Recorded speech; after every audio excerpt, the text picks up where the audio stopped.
13 फरवरी 2026 ये कोई साधारण तारीख नहीं है। ये वो काली रात और सुनहरा दिन है जब किस्मत का दरवाजा खुद भगवान विष्णु अपने हाथों से खोलने वाले हैं। विजया एकादशी, नाम ही है विजया, यानी हर क्षेत्र में जीत।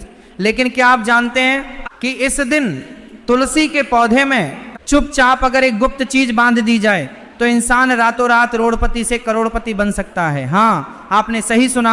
आज की यह वीडियो आपके जीवन की दिशा और दशा दोनों बदल सकती है।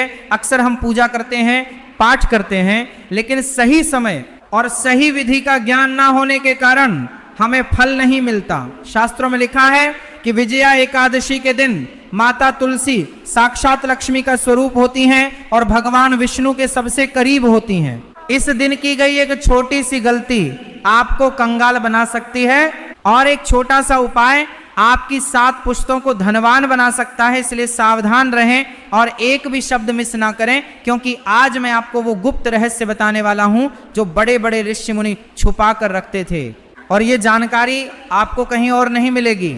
मित्रों, सोचिए, अगर आपके सिर पर कर्ज का बोझ है, घर में क्लेश है या दुश्मन आपको परेशान कर रहे हैं, तो यह एकादशी आपके लिए ही आई है। पर ध्यान रहे, यह उपाय तभी काम करेगा जब आप इस वीडियो में बताए गए हर नियम का पालन करेंगे।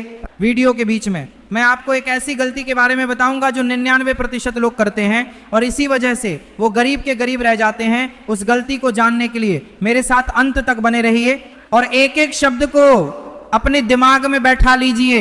चलिए सबसे पहले जानते हैं कि आखिर 13 फरवरी 2026 की विजया एकादशी इतनी खास क्यों है। पद्म पुराण के अनुसार विजया एकादशी वही तिथि है जिसने भगवान श्री राम को लंका पर विजय दिलाई थी। बात उस समय की है जब भगवान श्री राम लंका पर चढ़ाई करने वाले थे। समुद्र किनारे वानर सेना थी, लेकिन समस्या विकराल थी। रावण जैसा शक्तिशाली शत्रु सामने था और समुद्र को पार करना असंभव लग रहा था। तब बकदाल ऋषि ने श्री राम को इसी विजया एकादशी का व्रत करने को कहा था। सोचिए, स्वयं भगवान राम ने इस व्रत को किया, तब जाकर उन्हें लंका पर विजय प्राप्त हुई। तो क्या आपकी गरीबी, आपकी परेशानियां रावण से बड़ी हैं? नहीं ना। अगर प्रभु राम इस व्रत के प्रभाव से लंका जीत सकते हैं तो आप इस उपाय से अपनी दरिद्रता पर विजय क्यों नहीं पा सकते?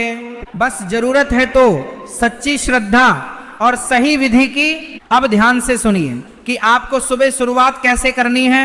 13 फरवरी की सुबह ब्रह्म मुहूर्त में उठना सबसे जरूरी है। सूरज निकलने से पहले जब आप बिस्तर छोड़ देते हैं तो शास्त्रों के अनुसार आपके शरीर में दैवीय शक्तियों का संचार होता है। उठने के बाद सबसे पहले अपनी हथेलियों को देखें और कराग्रवस्ते लक्ष्मी मंत्र का जाप करें। इसके बाद धरती माता को प्रणाम करें। ध्यान रहे कि बिना नहाए घर की किसी भी पवित्र चीज को ना छुएं, खासकर तुलसी के पौधे को। अगर आपने बिना नहाए तुलसी को हुआ तो आपका बनाया हुआ सारा काम बिगड़ सकता है। स्नान करने वाले पानी में थोड़ा सा गंगा जल और चुटकी भर हल्दी मिला लें। ये उपाय आपके ऑरा को साफ कर देगा और नकारात्मक ऊर्जा को दूर फेंक देगा। स्नान के बाद पीले रंग के वस्त्र धारण करना शुभ माना जाता है, क्योंकि भगवान विष्णु को पीला रंग अति प्रिय है। अगर पीले कपड़े नहीं हैं तो कोई भी साफ सुथरे कपड़े पहने, लेकिन काले या नीले रंग से बचें। अब आती है पूजा की बारी। अपने घर के मंदिर में भगवान विष्णु या लड्डू गोपाल के सामने घी का दीपक जलाएं। ध्यान रहे, दीपक में रुई की बाती नहीं बल्कि कलावे की बाती होनी चाहिए। कलावा यानी वो लाल धागा जो हम हाथ में बांधते हैं, उसकी बाती जलाने से लक्ष्मी जी तुरंत आकर्षित होती हैं। अब मैं आपको बताता हूँ वो कथा जो सुनना इस दिन अनिवार्य है। बिना कथा सुने व्रत या उपाय का फल आधा रह जाता है। प्राचीन काल में एक नगर था जहां का राजा बड़ा ही धर्मी था, लेकिन उसके पिछले जन्म के कुछ पाप ऐसे थे जिनकी वजह से उसके राज्य में अकाल पड़ गया। प्रजा त्राही त्राही करने लगी।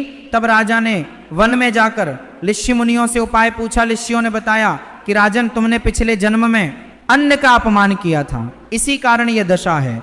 तुम विजय एकादशी के दिन भगवान विष्णु और माता तुलसी की विशेष पूजा करो। राजा ने पूरे विधि विधान से पूजा की और देखते ही देखते अकाल खत्म हो गया और बारिश होने लगी। यह कथा हमें सिखाती है अकुतीम गर में आग्र बत्ता, बारिश प्रसियाना आग्र, कि चाहे पाप कितने भी पुराने क्यों ना हो, इस एकादशी का प्रभाव उन्हें मिट। लेकिन अब सवाल यह है कि वो गुप्त चीज क्या है जो तुलसी में बांधनी है। इस रहस्य को जानने से पहले हमें तुलसी माता के बारे में कुछ ऐसी बातें जाननी होंगी जो अक्सर लोग नजरअंदाज कर देते हैं।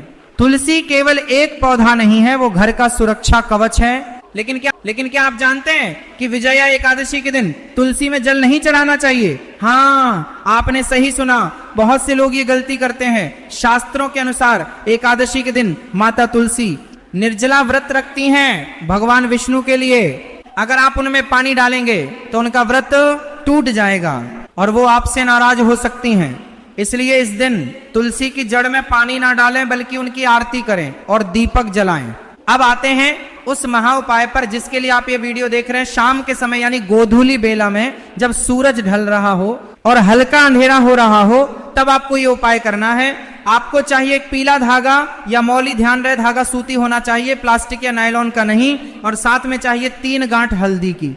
हाँ, सूखी हल्दी की 3 गांठें। अब ध्यान से सुनिए, करना क्या है, इन तीनों हल्दी की गांठों को उस पीले धागे में थोड़ी थोड़ी दूरी पर बांध लें। जब आप पहली गांठ बांधे तो बोले ओम नमो भगवते वासुदेवाय, जब दूसरी गांठ बांधे तो बोले ओम महालक्ष्मी नमः, और जब तीसरी गांठ बांधे तो बोले ओम क्ली कृष्णाय नमः। ये तीनों गांठें कोई साधारण गांठें नहीं है। पहली गांठ आपके पिछले जन्म के पापों को नष्ट करेगी, दूसरी गांठ आपके वर्तमान की दरिद्रता को हटाएगी, और तीसरी गांठ आपके भविष्य को सुरक्षित करेगी। अब इस धागे को लेकर तुलसी के पौधे के पास जाएं। सबसे पहले तुलसी माता को प्रणाम करें और उनसे अपनी परेशानी बताएं, चाहे वो कर्ज हो, बीमारी हो या नौकरी ना मिलना हो। मन ही मन अपनी मनोकामना बोलें और फिर इस धागे को तुलसी के तने में नीचे की तरफ बांध दें। ध्यान रहे, धागा बांधते समय आपका मुख पूर्व दिशा यानी ईस्ट डायरेक्शन की तरफ होना चाहिए, और धागा बांधते वक्त किसी से बात ना करें। ये क्रिया बिल्कुल गुप्त होनी चाहिए। अगर किसी ने टोक दिया तो असर कम हो सकता है। धागा बांधने के बाद वहीं बैठकर विष्णु सहस्त्र नाम का पाठ करें, या अगर वो नहीं आता तो कम से कम 108 बार ओम नमो भगवते वासुदेवाय मंत्र का जाप करें। जाप करने के लिए तुलसी की माला का प्रयोग करें तो सोने पे सुहागा होगा। लेकिन ठहरिए, कहानी अभी खत्म नहीं हुई है। अब मैं आपको वो गलती बताने जा रहा हूं जिसका जिक्र मैंने शुरुआत में किया था। बहुत से लोग उपाय तो कर लेते हैं लेकिन अगले दिन पारणा सही से नहीं करते। याद रखिए, व्रत या उपाय का फल तभी मिलता है जब उसका उद्यापन या पारणा सही ढंग से हो। अगले दिन यानी द्वादशी तिथि को सुबह जल्दी उठकर स्नान करें और किसी गरीब ब्राह्मण को या किसी जरूरतमंद को अन्न का दान करें। खासकर पीले फल या चने की दाल का दान बहुत शुभ माना जाता है। दान करने के बाद ही खुद भोजन ग्रहण करें। और हाँ, जो धागा आपने तुलसी में बांधा है उसे कब खोलना है यह भी जान लीजिए। उस धागे को कम से कम अगली एकादशी तक वहीं बंधा रहने दें। जब आपकी मनोकामना पूरी होने लगे या आपको लगे कि हालात सुधर रहे हैं तो अगली एकादशी पर उस धागे को खोलकर किसी बहते हुए पानी में प्रवाहित कर दें या किसी मंदिर में रखाएं। उसे कूड़े कचरे में फेंकने की गलती ना करें। एक बात और ध्यान रखने योग्य है, इस दिन घर में चावल नहीं बनने चाहिए। वैज्ञानिक और धार्मिक दोनों कारणों से एकादशी पर चावल खाना वर्जित है। माना जाता है कि इस दिन चावल खाने से मन की चंचलता बढ़ती है और पापों का भागीदार बनना पड़ता है। इसके अलावा घर में लड़ाई झगड़ा बिल्कुल ना करें। कोशिश करें कि माहौल शांत और भक्तिमय रहे। अगर किसी ने आपसे बुरा भला कहा भी है तो इस दिन उसे माफ कर दें, क्योंकि विजया एकादशी जीत का दिन है और असली जीत वो है जो अपने क्रोध पर पाई जाए। मित्रों, ये उपाय सुनने में बहुत सरल लग सकता है लेकिन इसकी शक्ति अपार है। हजारों लोगों ने इस छोटे से उपाय से अपना जीवन बदला है, लेकिन विश्वास होना सबसे जरूरी है। अगर आपके मन में शंका होगी कि पता नहीं ये काम करेगा या नहीं, तो ये काम नहीं करेगा। शास्त्र कहते हैं कि विश्वासो फलदायकः, यानी विश्वास ही फल देता है। भगवान पत्थर की मूर्ति में नहीं, आपके विश्वास में बसते हैं। तुलसी के पौधे के पास अगर आप शाम को घी का दीपक जलाते हैं तो उसमें चुटकी भर सिंदूर डाल दें। ये टोटका पति पत्नी के रिश्तों को मजबूत करता है और घर में प्यार बढ़ाता है। कई बार ऐसा होता है कि पैसा तो आता है लेकिन टिकता नहीं, बीमारियों में या फालतू के खर्चों में चला जाता है। इसके लिए आपको चाहिए कि तुलसी के नीचे मिट्टी में 1 रुपए का सिक्का दबा दें और प्रार्थना करें कि हे मां लक्ष्मी मेरे घर में स्थिर रूप से वास करें। यह सिक्का आपकी तिजोरी को कभी खाली नहीं होने देगा। एक और महत्वपूर्ण बात जो आपको ध्यान रखनी है वो ये कि तुलसी का पौधा सूखना नहीं चाहिए। अगर घर में तुलसी बार बार सूख रही है तो ये किसी आने वाले संकट का संकेत हो सकता है। ऐसे में विजया एकादशी के दिन नया तुलसी का पौधा लगाना बहुत शुभ होता है। लेकिन याद रहे, पौधा लगाते समय भी उसकी जड़ में थोड़ा सा कच्चा दूध और गंगा जल डालें।